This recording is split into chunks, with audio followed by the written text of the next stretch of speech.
Bakunzi baradiyo Mariya Burundi, ijwi ry'Imana iwanyu, ijwi ry'Imana iwacu. Muragasagwa n'Imana amahoro biva ku Mana Dawe wa twese. Ndahimbawe no gusubira guhura namwe. Kaze dusabikanye iyi ngaburo y'ijambo ry'Imana yo kuri uyu munsi wa kabiri igenekerezo rya 25 Ntwarante, aho duhimbaza umunsi mukuru cyane w'iburwa ry'umukama. Ibisumwa vyeranda tubikura aha hakurikira. Igisumwa ca mbere tugisanga mu gitabo c'umuhanuzi Izaya kigabane c'indwi kuva ku murongo w'10 gushika kuri 14. Umukama aratanga ikimenyetso abura ko hari umwigeme yibungenze azovyara umwana w'umuhungu azokwitwa Emmanuel. Izaburi yo kwisa igisumwa ca mbere ni izaburi ya 39 canke ya 40. Umuririmbyi wayo arishongora ahimbawe no kurangura ishaka ry'umukama. Igisumwa ca kabiri tugisanga mu ikete ryandikiwe Abahebreyi kigabane c'10 kuva ku murongo wa 4 gushika kuri 10. Yesu ati ndarengutse Mana yanje ngo nkuri ico ushaka. Mu nkuru nziza twatikirijwe n'Luka mweranda kigabane ca mbere kuva ku murongo wa 26 gushika ku 38. Umumarayika Gaburiyeli araburira Mariya ko azovyara umwana w'Imana. Muri kumwe na jewe Padiri Prosper Martino Kezimana wo muri diocese nkuru ya Gitega,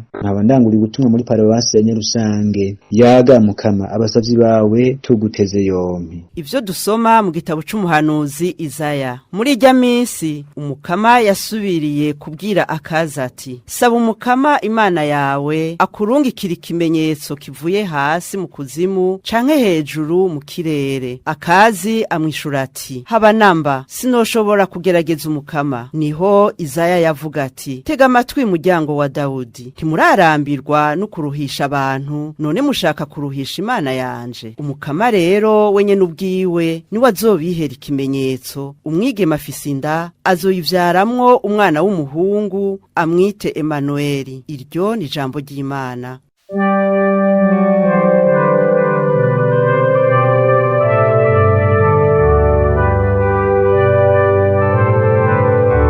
Ndi hano ndaje mukama, ndaje gukora ivyo ushaka.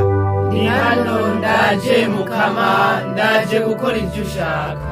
Inkuka n'imperezwa vyari ubusa kuri wewe, warantabaye ndabimenya. Eka ivyo baguhereza vyose ntavyo warushimitsemwo. Niho nitora nti ndi hano ndaje. Ndi hano ndaje mukama, ndaje gukora ivyo ushaka.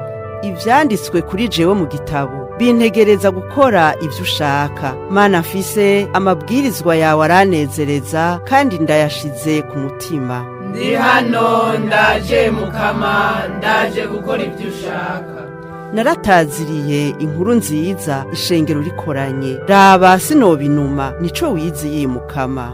Ndi hano ndaje mukama, ndaje gukora ivyo ushaka. Ivyiza wagize sinabigumije mu mutima gusa, narayaze hose kudatana mu ndagano ko ari wewe mukiza. Sinanyegeje urukundo rwawe n'ukuri kwawe ishengero rikoranye. Ndi hano ndaje mukama, ndaje gukora ivyo ushaka.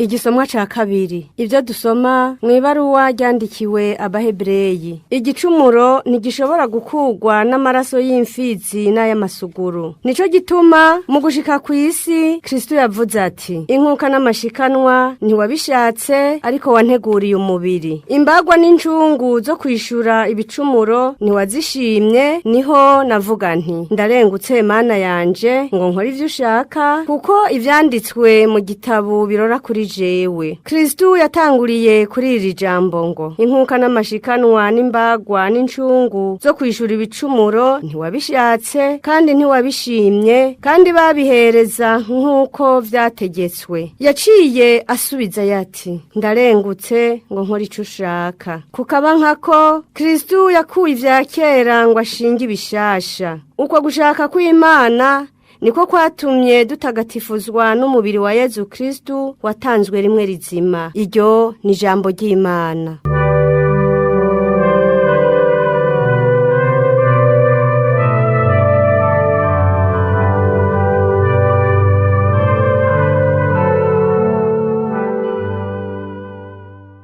Inkuru nziza ya Yezu Kristo nk'uko twashikirijwe na Luka mweranda. Umunsi umwe mu marayika Gaburiyeli yatumwe n'Imana mu gisagara cy'Ugalile cyitwa Nazareti ku mwigeme yari yasabwe n'umuntu yitwa Yozefu wo mu muryango wa Dawudi, na mwigeme nawe yitwa Mariya. Nyuma marayika arinjira amubarira ati, mwaramutse wewe wuzuye inema, umukama muri kumwe. Mariya ngo avyumve agwa mu gahundwe yibaza ico iyo ndamutse ivuga.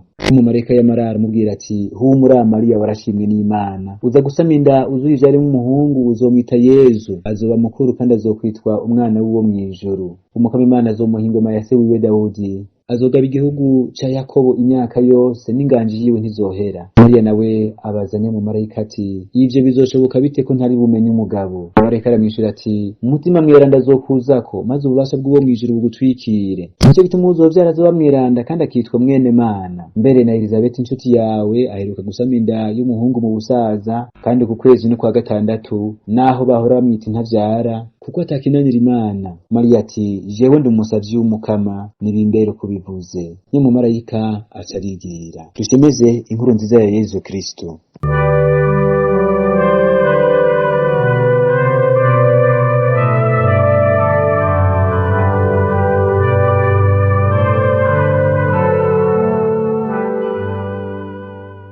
Bakundwa b'Imana, uyu munsi turiko turahimbaza umunsi mukuru cane w'iburwa ry'umukama, umunsi mukuru uhambaye mu buzima bw'abakristo b'abakatolika, eka mbere na bene wacu abakristo abakristo b'aba-orthodoxe barawuhimbaza. Kuri uno munsi twibuka aho umumarayika Gaburiyeli yaza kuburira Bikira Mariya ko azovyara umwana w'Imana, umukiza w'isi. Tuwuhimbaza itariki 25 Ntwarante, tuwuhimbaza itariki 25 Ntwarante, neza na neza amezi 9 imbere yo guhimbaza Noheli, ivuka ry'umukama Yezu. Uyu munsi dusubira kwinjira mu kinyegezwa cyo kwigira umuntu kwa jambo w'Imana muri Yezu Kristo yavyawe na Bikira Mariya. None uyu munsi mukuru wo twigisha iki? Icambere, uwo munsi mukuru uratwigisha ko turi n'agaciro mu maso y'Imana. Umukama ntiyashimye amashikanwa n'inkuka vyo kwishura ibicumuro vyaherezwa mu buzure bwa kera, niho yateguriye umubiri ijambo wiwe. Ijambo yarigize umuntu abana natwe, asangira natwe vyose, ibigumye n'ivyoroshe, mbere yemera kubambwa ku musaraba ngo adukize urupfu rudahera. Ko jambo w'Imana yigira umuntu akaza kudukiza, ni iteka ridasanzwe ku kiremwa muntu. Bisigura ko naho igicumuro catugejeje habi, tugifise agaciro mu maso y'Imana. Ntiturakaheze gakwiye gutabwa mw'iyarara, ahubwo riho Imana iracyatwizigiye. Imana irabona ko dushobora kuvamwo ikintu gihambaye, turashobora kuba aberanda. Ishaka bitwigishwa n'uyu munsi mukuru, nuko Imana yizera umuntu nta magara, ikamusangiza ku gikorwa cayo cyo gukiza abantu. Bavukanye, Yezu umuperesona wa kabiri w'ubutatu bweranda cane, umwe kumwe na Data yarema vyose abikuye mu busa, yari gushobora kwishikira mu bantu atarinze gukenera ikiremwa yocako, ariko yarashimye kudushikira aciye ku muntu abayabaye, umuntu akengerwa, umugore, umwigeme mutoya yitwa Mariya w'i Nazareti. Umuvukanyi, naho uri nta magara, naho uri umucumuzi, naho ugwaye, naho uri umworo, naho uri mw'ibohero, Mukama arakwizigiye, arashaka kugucako ngo akize bene wanyu. Uyu munsi kandi uratwibutsa uruhara rudasanzwe rwa Bikira Mariya mw'ishungurwa ryacu. Yezu yashimye kudushikira aciye kuri Bikira Mariya. Birabereye rero natwe ko duca kuri Bikira Mariya ngo dushire gushikira Yezu tworohewe. Bikira Mariya niyo nzira Yezu yaciriye abato bato ngo bashobore gushikira ubweranda, tuvyigishwa na Rudoviko Mariya w'Imoforo mweranda mu gitabo ciwe c'amasabo nyakuri ya Bikira Mariya. Ica gatatu twigisha n'uyu munsi mukuru ni iki? Mu kugamburuka ijambo ashikirijwe na Gaburiyeli, Bikira Mariya aratwigisha ingeso nziza y'ukwemera no kugamburuka. Amaze kumenyeshwa na Gaburiyeli ko azovyara umwana w'Imana, yararengewe n'ico kinyegezwa, niko kubaza Gaburiyeli ati, ivyo bizoshoboka bite ko ntari bumenye umugabo? Gaburiyeli ati, umutima mweranda azokuzako, ububasha bw'uwo mw'ijuru bugutwikire.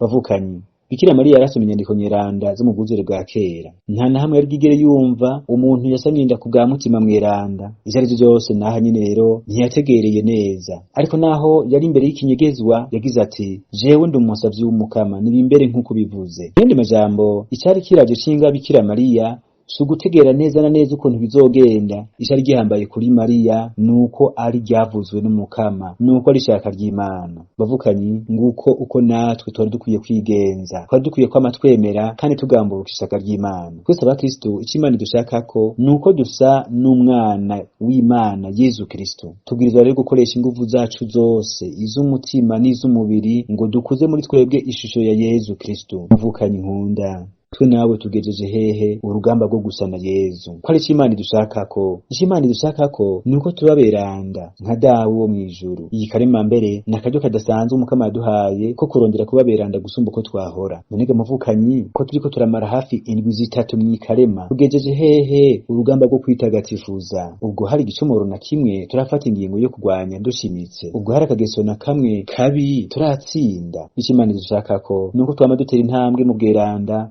naho yoba ntoya nka Bikira Mariya rero, kandi dufashijwe nawe nitwihatire gushira mu ngiro uwo mugambi w'Imana kuri twebwe. Bikira Mariya mutabazi w'abakristo, kaba n'umuvyeyi wacu, dusabire. Amen.